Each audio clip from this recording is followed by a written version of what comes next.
প্রতিদিনের মতো আজকেও সকালবেলা আমি 9:30টার দিকে যখন রুমে ঢুকতেই হুট করে দেখি আমার এই অ্যালবিনো মেইলটা হাঁপাচ্ছিল।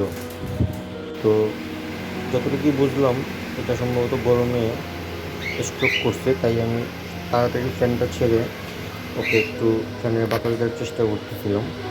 আর পাশাপাশি চিন্তা করতেছি যে এখন যেহেতু হিট স্ট্রোক করতেই পারে, কারণ ভালো পাখিটা গতকাল তো দেখে গেলাম রাতের বেলা ঠিকঠাক, সকালে এসে দেখার অবস্থা। পরে আমি সঙ্গে সঙ্গে ফ্যানের ব্যবস্থা করে দিই এবং চিন্তা করলাম যে একটু স্প্রে করে দিই। পরে স্প্রে করে দিলাম। স্প্রে করে দেওয়ার পর ডাবের পানি খাওয়ানোর জন্য মাত্র প্রিপারেশন নিয়েছি যে কালকে ডাব নিয়ে আসবো, তারপর একটু ওকে ডাবের পানি খাইয়ে দিব, কারণ চাইলে তো আর ডাব ম্যানেজ থাকে না। এর ভিতরেই হুট করে দেখলাম পাখিটা একটু বেটার ফিল করতেছিল।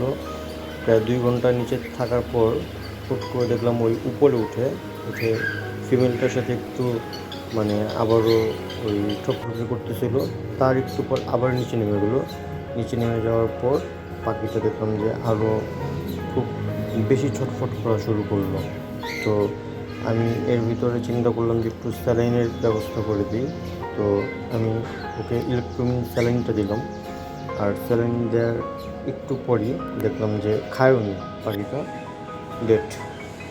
যাই হোক, গরমে হয়তো বা পাখিটার এই অবস্থা হয়ে গেলো। সুস্থ পাখিটা হুট করেই হিট স্ট্রোক করে পাখিটা মারা গেলো, কোনো সময় দিল না, 2 ঘন্টার ভিতরে শেষ। তো এভাবে থেকে পছন্দের কোনো পাখি যদি এ অবস্থা হয় তাহলে তো সবারই মন খারাপ হবে, স্বাভাবিক।